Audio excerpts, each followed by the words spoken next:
And so thank you so much for joining us today. My name is Mia Burke, and I am Program Manager with Hanford Challenge. Hanford Challenge is a nonprofit based in Seattle that focuses on the cleanup of the Hanford nuclear site and works closely with whistleblowers to ensure their voices are safely heard. This is the second webinar of our recently launched Nuclear Waste Scholar Series. Our intention with this series is to invite scholars to bring their research on nuclear waste out of the world of academia and into the public sphere. Through this series, we have been exploring deep time thinking, and today's presentation continues along that same theme. It is my pleasure to introduce our speaker, Tim Connor. Tim is going to talk more in depth about his connection to the Hanford site, but just to give you an overview, his family has a long connection to the Tri-Cities, specifically Pasco. Tim has dedicated decades of his career to writing about Hanford.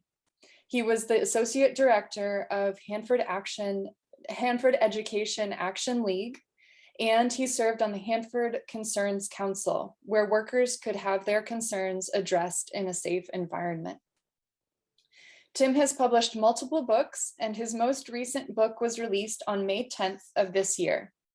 The title is Beautiful Wounds, A Search for Solace and Light in Washington's Channeled Scablands. And the book weaves photographs, historical narrative, and stories to highlight a unique perspective of the area. Tim will be speaking today about his book and his personal connection to the Hanford site. For everyone listening in, please put your questions in the chat or use the Q&A feature. We'll have time to answer questions at the end of the presentation, and we will also allow time after the Q&A for a more open discussion with Tim. And now I'll pass it to you, Tim, to talk about the channeled Scablands. Thank you, Mia. And it's really good to be here today. And I'm sure I've got lots of folks who know me or whom I've met in the audience. I see my old friend Tom Clements from South Carolina has logged on. So Tom, I can't see you yet, but it's good to know you're here. I've missed you and Francie, obviously from my time down there. Yeah, so this is an unusual book for me. Beautiful Wounds is a photography book. It was a book I happened into during one of the worst periods of my life. I'd gotten divorced and had other family tragedies to deal with. And something drew me back to a place I became familiar with when I was a very young man. And I'm going to talk about that. I'm going to start my slideshow here in a minute. And one of the first pictures you'll see is my mother, Joanne, dancing with her father, her father, Gil Hartman. And a lot of the spirit that's in the book and the solace and redemption I felt retreating into that landscape comes directly from being Joanne's son and Gil's grandson. So with that, I'm going to start, and I'm going to walk you through a bit of personal history. I'm also going to tell the story of the Great Floods, the Ice Age floods, and how they shaped Hanford, and in some ways enabled Hanford to be a plutonium factory. So with that, I'll get started, and thanks again for joining me today. Let me see if I can get the technology right here. Bring this up and hit play. Oh, good. It works. Yeah, so the cover photo on this, and we'll revisit this later, is some of you may recognize this as Willow Gap, which is east of Pasco, which is one of the North America's great water gaps. And I'll say more about it in context. So that's my mom on the left. Her name is Joanne Hartman. She went to Pasco High School, went on to become a Washington State University cheerleader. And that's Gil Hartman, my grandfather and her father, holding her. In some ways, the starting point of Beautiful Wounds is it derives from the two very disparate worlds of my two grandfathers. My grandpa Charlie, who was my dad's dad, was a a blaster who went to Panama to retreat from the Depression and find work. And Charlie was literally at war with nature. The Panama Canal constantly tries to fill in on itself because of the terrain. The canal is cut through the Cordillera. And Charlie's job was to get up every morning and take his drill boat with a load of dynamite being towed behind the drill boat, find the latest obstruction to the shipping channel and blow it up so suction dredges could clear it out.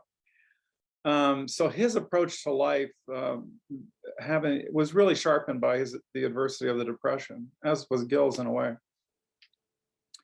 But he was hyper competitive, hyper serious. One of my siblings' favorite stories is being in Disney World with him and him running through Disney World as if he had some other place to be. And he played golf the same way. When he started playing golf after he retired, he hit his first golf shot and started running after the ball. So that was the pace. He had very high demands, and he imposed those on my father and his brothers. They both became champion swimmers because Charlie needed them to get athletic scholarships so they could afford to go to college. And that's how my dad met my mother. He literally got a swimming scholarship from Panama to go to Washington State University. And he'd never been anywhere near Pullman. So that's how I met my mom. Gil, on the other hand, was a naturalist. He sold insurance for a living, but he also was a dedicated fly fisherman and steelhead fisherman. And he, when I would only get to see him a couple every other year when we would get 3 months of home leave from Panama, and we'd come up to Pasco, usually this time of year in early June. But he always would put 2 or 3 days aside to take me fishing up in the Blue Mountains on the Tucana River. And that's how I got exposed to Wallula Gap, because one of the routes up to the Tucana is through this beautiful water gap, which is hosting the Columbia now, but in eons ago also hosted other rivers, I think including the Clearwater River, which is now in Idaho. This is a landmark from Wallula Gap. Some of you may be familiar with it. It goes by several names, the Twin Sisters or the Sisters. J. Harlan Bretz, the famous geologist I'll be introducing you to a bit later, referred to it as the Sentinel. And it's just a very striking remnant of Frenchman string basalt on the, it's the left side of the river. Because the river is making a horseshoe turn there, I can't say exactly whether it's east or south, but as you're heading through the gap, it's on the left side, and it's a pretty easy hike if you have the time to check it out. So this is, I know you're looking at your screen going, I thought this was a talk about the Great Floods. I want to talk a little bit about the geologic setting of Eastern Washington. And I'm doing that by showing you a map of the world back around the rifting of Rodinia, which was the supercontinent that preceded Pangaea. That pink dot in the middle is about where we are. And when I say we, most especially me, Spokane, Washington was right on the edge of this purple line in the middle. I'm pointing at it, but you can see the purple line going through the pink dot. The pink dot is the home of the most ancient rock that's readily available or viewable in the Pacific Northwest. It's the Belt Basin. It's about 1.5 billion years old at the bottom. And it rifted apart as Rodinia broke up, so that half the Belt Basin is now in Australia and Antarctica, and the other half is beneath me here. It does not extend all the way to Seattle, and pretty much everything west of Creston Butte, which is near the town of Creston in Eastern Washington, has come in off the Pacific on successive oceanic plates via plate tectonics. But that's the natural setting. The Belt Basin is an inspiration to me because the argillite, the mudstone in the basin is extremely colorful, and it It appears in Spokane as literally billions of cobbles, and I love photographing them, and I get to swim with them because they make up much of the riverbed in the Spokane River where I swim regularly. So moving forward to more current time to scenery and geological features that are more familiar to us in the present day. The dark area in here is the extent of the Columbia River basalt group. Most notably, the dominant flows that we'd be looking at there are the Grand Ronde, which is about 16.5 billion years old, or I'm sorry, million years old. Get the bees out of my mouth. And the Wanapum. This particular lava flow that I wanted to focus on is one of the newer flows, and it is created by a vent line that runs through Anatone, Winona, and Tokyo, Washington. Tokyo is right on the I-90 freeway. So when you are crossing, when you're driving between Spokane and Seattle, right outside of Ritzville, you're literally going across the old vent line for the Rosa basalt flow, and that's the name of the basalt flow in the orange here. And as you can see, it gets to Pasco and into Hanford as well. Pasco and Hanford have the deepest layers of basalt. They go down roughly a mile, and the weight of the basalt in that area is so heavy that it is literally depressed the mantle. So the a mountain like Steptoe Butte would ordinarily be a 7,000 foot peak if were it not for the depression that the basalt made on the mantle. This is actually, I had some of this on my desk. This is lava spatter. So if you can imagine, if you remember 3 years ago, sorry, I'm just going to reach over here and for those of you can see them, I'm holding up a couple pieces of spatter, volcanic spatter that were retrieved from this pile. This is way out in a remote part of Whitman County, which, 15 million years ago looked a lot like the Big Island of Hawaii did 3 years ago when those fissures opened up on the Big Island. And communities were fleeing because these fountains were doing exactly what the Rosa flow did in Washington 15 million years, which is to spray this lava up in the air, and then this tide of lava that just went west towards the Columbia River. And that brings us to the feathers. This may look this is one of the most popular rock climbing destinations in Washington, which is one of the reasons I photographed it in winter, because nobody was there that day. It sits in Frenchman Coulee, which is on the south bank of the, no, it's not the south bank, it's the north bank of the Columbia River as you cross many of you know where the Vantage Bridge is, where I-90 crosses the Columbia. As you're going towards Spokane, it would be on your left. It's an area called Frenchman Coulee, which is one of the great coulees left by the great floods. These are massive pillars of Rosa basalt that formed, 15 million years ago during the flow, and then got exposed, roughly 17,000 years ago when the great Ice Age floods ripped through, created Frenchman Coulee, and left this remarkable formation. It looks like a natural Stonehenge, only it's the pillars are much bigger than at Stonehenge. And of course, it's not man-made, it's nature-made. I had the pleasure a couple weeks ago of meeting Randy Lewis, the great Wenatchee elder and storyteller. I did not know this when I took the picture, but Randy's family, 3 or 4 generations ago, actually lived in this bowl right where the sagebrush is today. This is a larger scheme of Washington, Idaho, and Northern Oregon that shows the channeled scab lands. I'm just basically going to go over the plumbing of this for you. So the main reason the scab land formed is that during the Wisconsin and ice age, the last phase of the ice age, we had glaciers descending out of Canada into Washington State. As you can tell from looking at Seattle, the Puget lobe got the furthest south.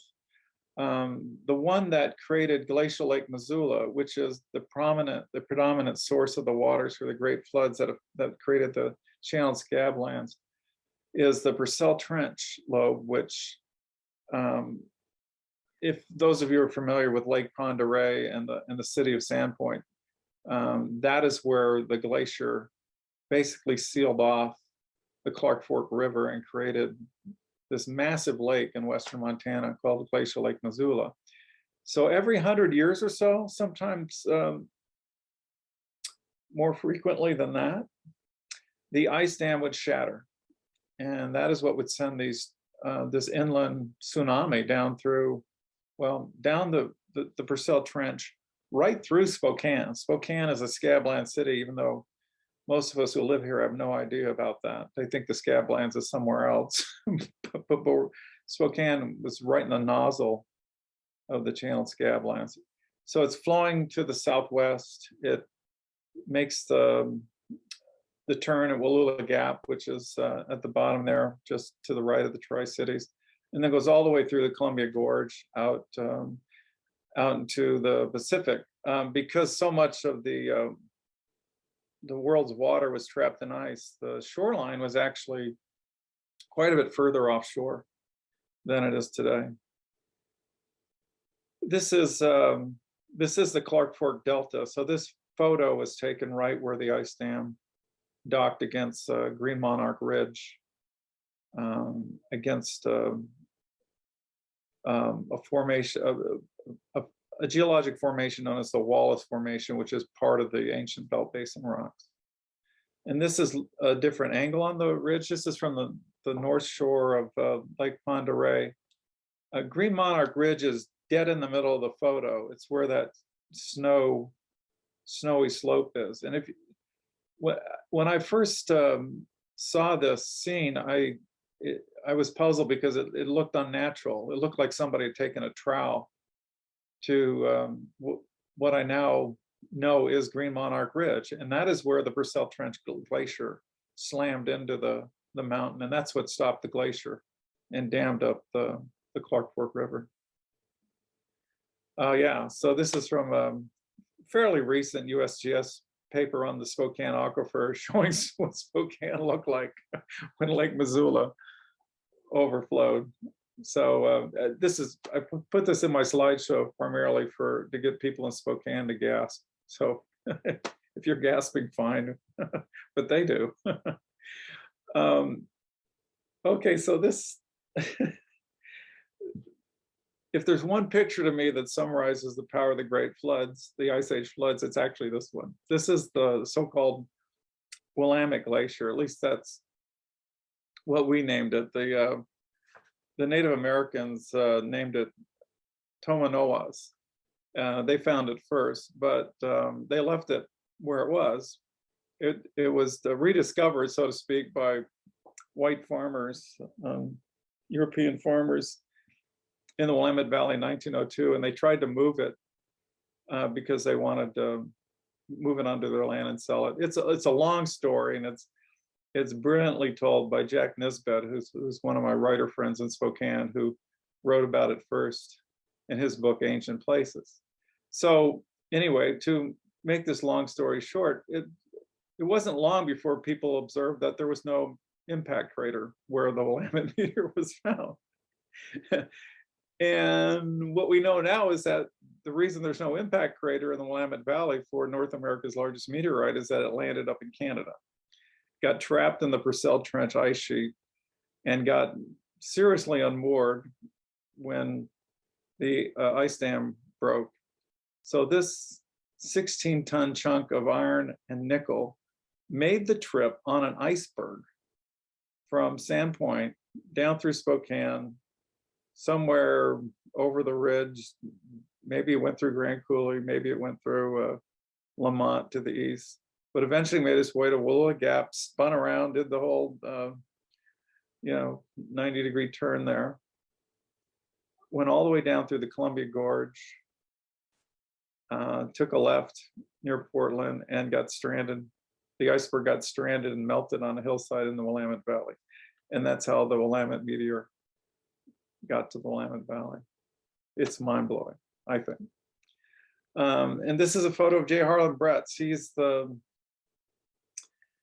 great geologist who first proposed the catastrophic ice age flood theory back in 1923. He was actually in Spokane a century ago with his students from the University of Chicago doing the field work for a 1923 paper that's actually forms the lining, both the inside and back cover linings of my book, his map of the Scab lands from 1923. One of the things to know about Bretz, which many of you probably do know, not only was he a brilliant geologist, but like Galileo, he was, his life was changed because his peers in the American geological establishment rejected his findings. And there was a famous meeting. He actually thought he was being celebrated for his discovery and his field work, and he was invited to a meeting, a prestigious gathering at the Cosmos Club in DC. But as his biographer, John Sonicson, points out, it was just an ambush. It was an effort to humiliate him. And he was humiliated, and his daughter described him as a broken man after that encounter. It took him the better part of half a century to be vindicated. And I remember the summer or the year that he was vindicated, because I was an undergrad studying geology at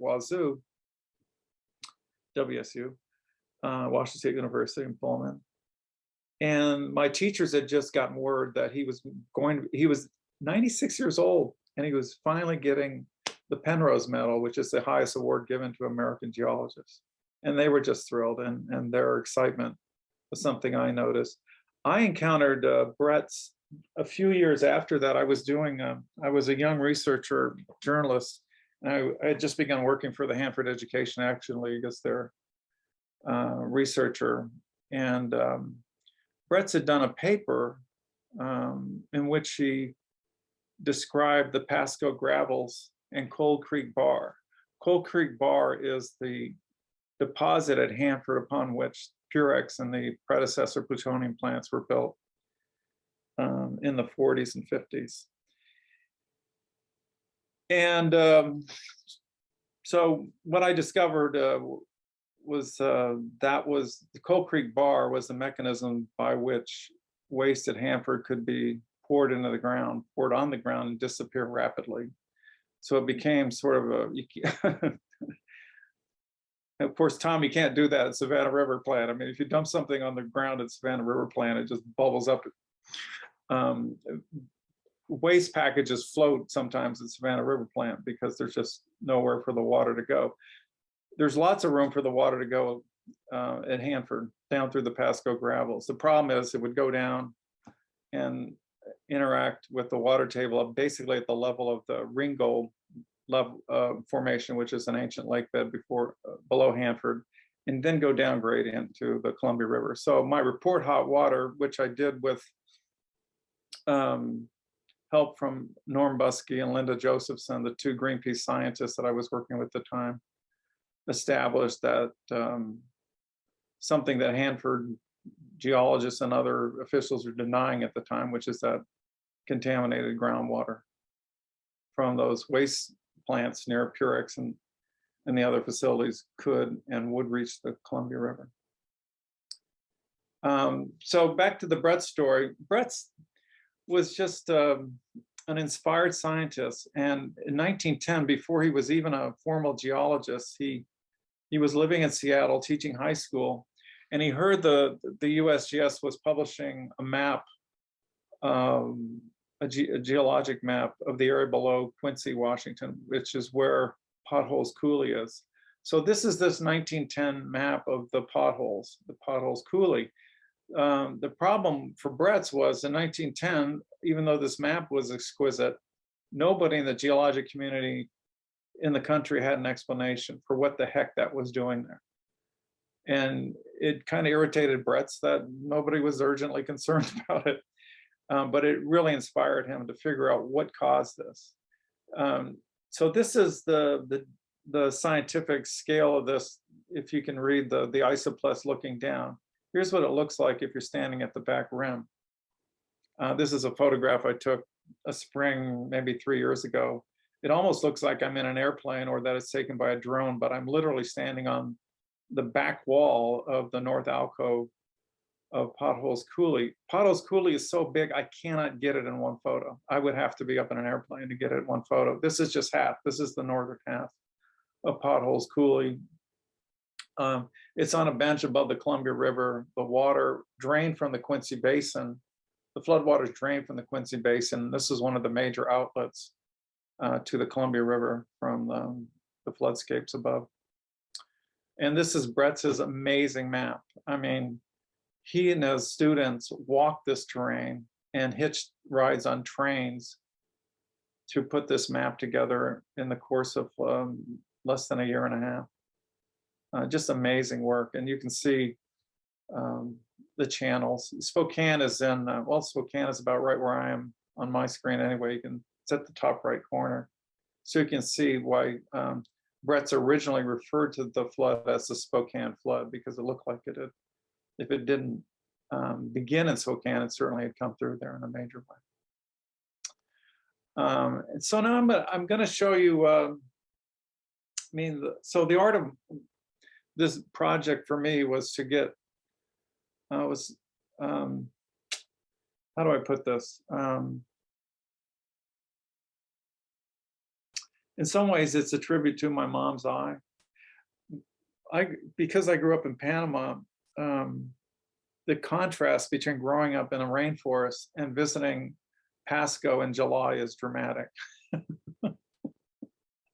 I mean, I don't know that you could find a deeper contrast between beige and green than the rainforest in Pasco in July. But that's when we would usually ride. And my mom, bless her heart, would refer to it as God's country.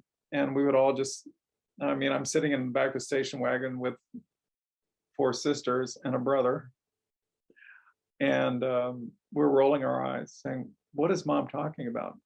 But when you visit the Scab lands in the spring, you see something different. And certainly the waterways created by the Great Floods, which include this part of the Spokane River. This is actually a part of, this is near my swimming hole. The Spokane River used to run a bit to the north, and it was the floods that changed the course of the river, so it runs through this beautiful gorge, just as the river running through the Grand Ronde basalt at the bottom of the gorge. And this is, I actually just sold this picture a day or two ago to a woman who attended one of my slideshows. So, hey, this is an ancient chunk of, well, I guess that's goes without saying. This is a chunk of the Belt Basin. This is a 1.5 billion-year-old slab of metamorphic rock, this wonderful argillite mudstone. Actually, there's an argument, depending on how well it had been heated, it's either metamorphic or sedimentary, but I won't go into that too much further. And it's resting on a crib of Grand Ronde basalt right upstream from the Devil's Toenail, which is that earlier picture. So it's called, the name of this photo is called Time in a Cradle. This is a photo I took of a flood deposited granitic boulder that is in the Spokane River, about where the river turns and makes its way out of my swimming hole. This hillside behind it with the pine trees consists of 99% flood cobbles from the Lake Missoula floods. This is this beautiful scene of larch in the fall is actually on what I think of as the mezzanine level of the gorge, the Spokane River Gorge. I'm already up about 250 feet above the river where the camera is. That cliff behind the larch goes up another 200 feet or so. The floodwaters overflowed all of it, filled up the gorge, and had enough force when they crested that wall behind me to leave ripples on the landscape as they raced south and toward what is now Fairchild Air Force Base on the West Plains. This is Palouse. What is Palouse doing here? I wanted, well, every photographer would like a beautiful picture of the Palouse in their slideshow, but my point with this is what Eastern Washington would look like pretty much in its entirety without the great floods. It would just be covered with these Lussel hills called Palouse Hills that are incredibly prolific as dryland farm land for wheat and lentils. But my point is we wouldn't have, the Palouse soil is just hyper efficient in soaking up snowmelt and rainfall. And so the water that gives us habitat for moose, mule deer, and just millions and millions of waterfowl, and the whole array of plants and animals that you find in wetlands would not exist in Eastern Washington were it not for this, what we think of as a natural catastrophe. So this is about maybe 30 minutes from here, west of Spokane, in an area known as Fish Trap. And so this is scabland terrain in the spring. And what you're seeing there is a lot of basalt. So the great floods just scrape the blue soils in the mainstreams of the tracks completely off the landscape. The hill in the background, I call it a Brett's Hill. Part of Brett's thesis was that these Brett's Hills were evidence of the great floods because they were surviving Palouse hills that had been profoundly reconfigured by the great floods. Generally, they have steep faces that point towards Spokane in the direction of the floodwaters, and gentle tails that flow in the direction of Pasco.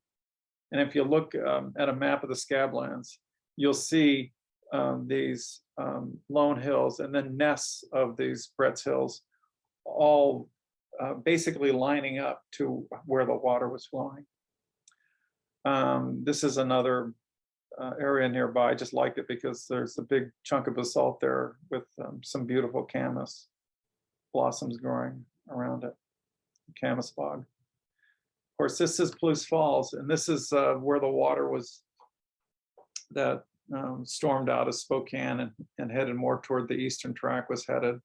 This is a major pathway.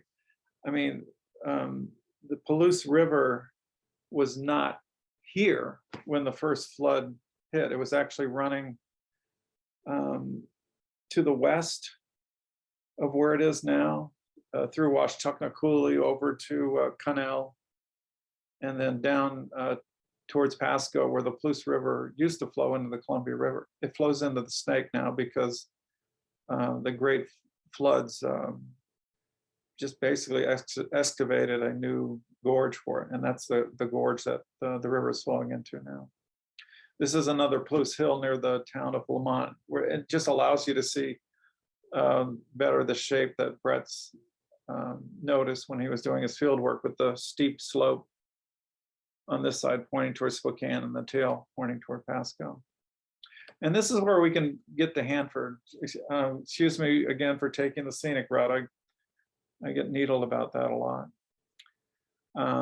This is a quote from one of Brett's paper. This is actually quoted in Hot Water, my paper about contamination in Hanford. Like roads to Rome, all Scabland rivers lead to the Pasco Basin. And this is a map from Hot Water showing how the floodwaters arrived from different directions into the Pasco Basin. The whole point of this is to show this is how the gravels got to Cold Creek Bar, where the Hanford plutonium plants were built. This is a photo. Many of you, I assume most of you have been to Hanford and you've seen a scene like this. This is one of the tank farms up on the 200 area, showing, you can see the gravels behind the fence there. This is taken a couple, well, I'm just gonna say a couple, more like 5 or 6 years ago when I was doing work for the Hanford Concerns Council.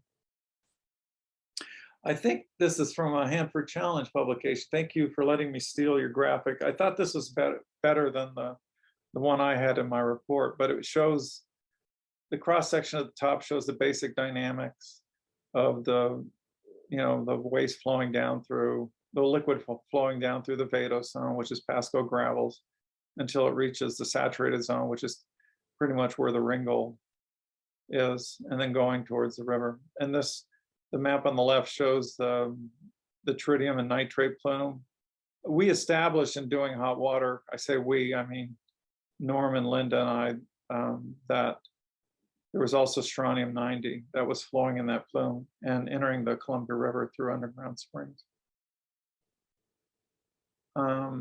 So that I'm leaving Hanford now. I'm going to show you the photographer, a native son of me, is going to show you some scenes from the Scab lands that you maybe haven't seen, and maybe will surprise and maybe even delight you. We'll see.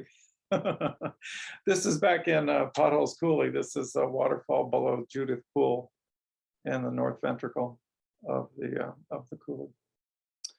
This is a photo called Until the Next Flood, and this is taken at a place that is fairly famous to geologists called the Drumheller Channels. It's between Moses Lake and Othello. It's actually most of this is now the Columbia National Wildlife Refuge. You're not seeing much water out there, but believe me, Crab Creek flows through this area just to the about a half mile behind me when I'm taking this picture on top of this beautiful palisade. But I wanted to show you this picture because this almost looks as though the floods were here yesterday. This is what the flood did to this landscape as the waters came directly at the camera and slammed into this incredible butte of Elephant Mountain basalt. It's also one of my heroes is Nick Zentner, who some of you may know from his PBS videos on geology. He may be the best geology teacher in the world, but there's a famous part from one of his videos where he drops his rock hammers here down the crack. So I kid him and say, when I go back there, I'm looking for his rock hammer. This is Grand Coulee, Upper Grand Coulee. Give you just the scale of how enormous this is. The height of those cliffs, you'd have to put the Space Needle on top of the Statue of Liberty to equal the heights of those cliffs in the distance. And one of them is on top of Steamboat Rock, which if you follow the road on the right side of the photo and just look there, that plateau is Steamboat Rock, which is a remnant of the former land surface that survived the Great Floods. It's also one of Washington's most popular campgrounds, and it's a beautiful place to visit if you're ever up in that way. And you have kids or grandkids, go camping. It's a great place. This is just my rebuttal to people that think this is a hopelessly dry and beige place. This is a natural bouquet of blanket flower, yarrow, and wild geranium near Sprague. This is actually in a place which in August you'd never believe that flowers could bloom there, but they do in May and June. This is probably what it looks like today if I were out there in this meadow. This is a photograph of Grand Ronde basalt in the Columbia River. I'm sorry, I got my rivers mixed up. This is actually the Spokane River Gorge in Riverside State Park, and that's obviously a healthy lichen community that's found a home on this beautiful outcrop. Okay, so this is from anything can happen. I mean, I basically have when I go out as a photographer, I basically have a plan, and the plan that morning was to shoot a sunrise in the Drumheller. And I just had the sense as I was setting up for the shot, which honestly didn't turn out as I hoped. And I just looked over my shoulder, and here are all these these mule deer staring down at me, wondering what the heck I'm doing there. Anyway, it just I love mule deer. I mean, they are, and I love being able to encounter them. They are naturally not fond of humans, but they are incredibly curious, and so that's why they were checking me out that morning. This is one of my favorite bird photos. This is an American kestrel, which is really difficult to get close to because it's hyper vigilant. But this one was just actually distracted by prey, and it allowed me to get close enough to get this shot. This is like a bit east of the town of Willamette, below the Rock Lake area. This is a badger from a rails to trail hollow, also near Lamont, that I was able to photograph a couple of years ago. I've seen quite a few out in that area. This is the signature song of the Sagelands. This is a western meadowlark, and western meadowlarks don't come into town. I mean, as I've lived in Spokane, I used to be able to drive 15 minutes and hear a meadowlark, but when suburbia comes, the meadowlarks go. So, which frankly, I don't mind. I love going out beyond cellular service to visit meadowlarks. It's a spiritual experience for me. And I'm grateful to have a photograph as good as this one showing a meadowlark in full song. This is another one of my favorite birds. Obviously, it's a great blue heron, and they overwinter here. I've been befriending a particular great blue heron in Latah Creek the last couple of years, and this is one of the photos that I've gotten of her. And this is another one of the photos. This one was actually taken just this past winter when I was out visiting with her on a winter day. The name of this photo is called Showtime. There's another visitor. This is in Latah Creek again, which is joins the Spokane River, not far from my house. But my son and I have actually swum with river otters in Latah Creek before, but this guy was not in the mood to swim with me. He was actually barking at me before before I took this picture, feeling more territorial than I expected. But I love the expression on his face. It's just like, you want to come in? This is part of a gathering of tundra swans during their migration. This was during their spring migration, I believe. I think this was taken in March. Yeah. Another beautiful raptor, probably the signature raptor of the Scablands. It's the red-tailed hawk, which visits here in Spokane. I just noticed one when I was driving downtown the other day, on top of a building where it was hunting pigeons. This, of course, is a moose, and it is dining on red twig dogwood, which in the depths of winter is one of only a couple colorful shrubs that are left on the terrain during the deepest part of winter. Anyway, she's getting a healthy lunch out of red twig. I was with my son. This photograph was when he was visiting on Christmas vacation home from Western. He now lives in Denver. And these are two of my favorite birds from the Scablands. All the birds in Scablands are my favorites, except for starlings. But I'm sure most of you are familiar with the red-winged blackbird, which is the one in the background there. But if you haven't encountered a yellow-headed blackbird, I really encourage you to try. They're just incredibly loud and incredibly funny. They have a not just a piercing call, but a growl like a chainsaw that follows their call. It's really cool. Anyway, and it's also I was going to say it was lucky to get them both in the same photograph, but I did work at it a fair amount too. So these are golden-eyed ducks, some of the more elegant small diving ducks that frequent waterways in the Scablands, especially during the winter months. This is from Moses Coulee. This is these beautiful ramparts in Moses Coulee, not far from the town of Palisades, where Douglas Creek comes down out of its,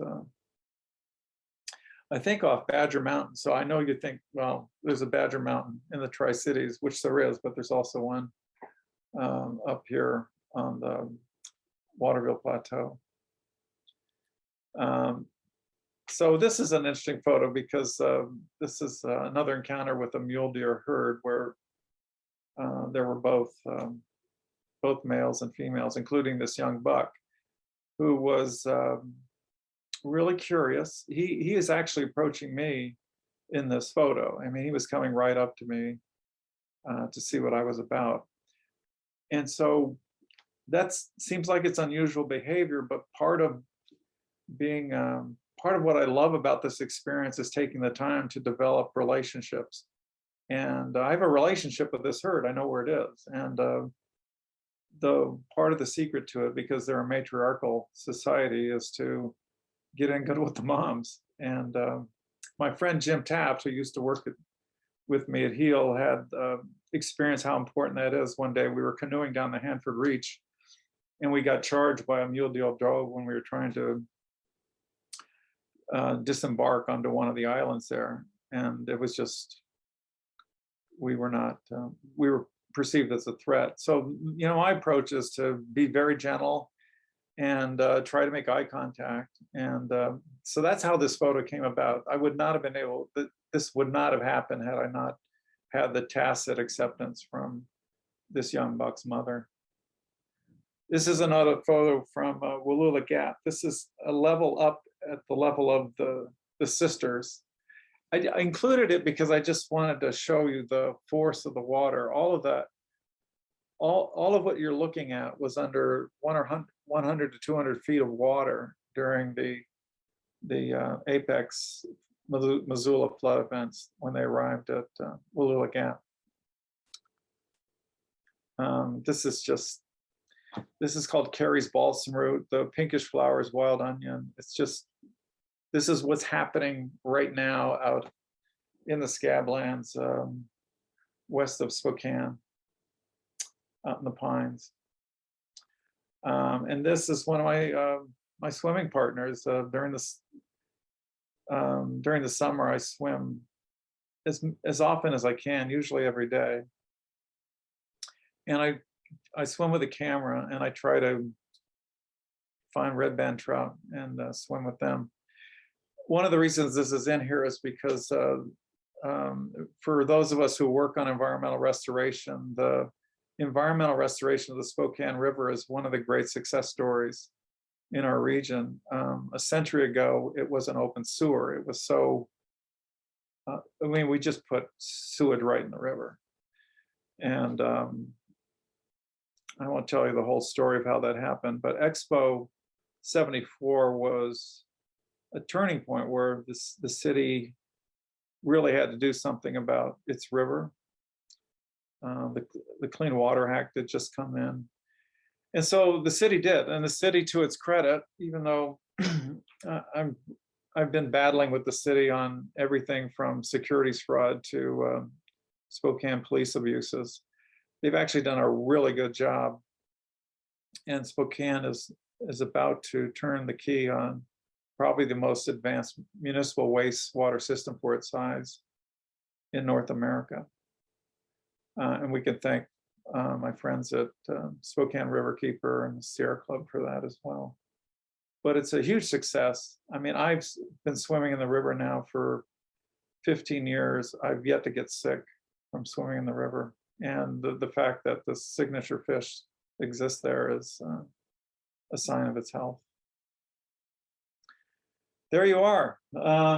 Boy, I guess I'm 10 minutes early, huh? Anyway, I wanted to give you some information on where I live on the internet. I have two beautiful wound photo exhibits in place now. One is in Spokane at the summit, which is a gallery up at the Rockwood Retirement Center on the South Hill. The other one is at the Wenatchee Valley Museum and Cultural Center. I'm actually just upstairs from an exhibit that features Randy Lewis, the Wenatchee elder that I mentioned. They're doing an exhibit downstairs called Legendary Locales, which features stories of the Wenatchee area as told from a Native American perspective. I'd also, speaking of Randy, and I mentioned Nick Zentner earlier, for those of you who have any interest in geology, I really encourage you to check out Nick Zentner's webpage. And he's just finished, well, I should just finish. I just discovered that he and Randy did a 4-part series on Moses Cooley a year ago, where Nick literally drives him through the Cooley. And Randy's just a treasure trove of Native American history of the inland Northwest. And anyway, I really encourage you to check it out. It's really cool to see scientists like Nick, who obviously come at this from a very, scientific evidence base, show me the money attitude. I mean, that's just what science is. But also reaching out and understanding the deeper Native American stories about, this incredible bond that the Native Americans had with this remarkable landscape and the sustenance, both physical and spiritual, that they gleaned from it. So it's just really cool, and I'm really grateful that I know them both, and I revere them. So I'm going to stop now. Thank you for. I hope some of this made sense, and if I messed anything up, I'd be happy to expand on it or clarify it if you've got questions for me. So thanks.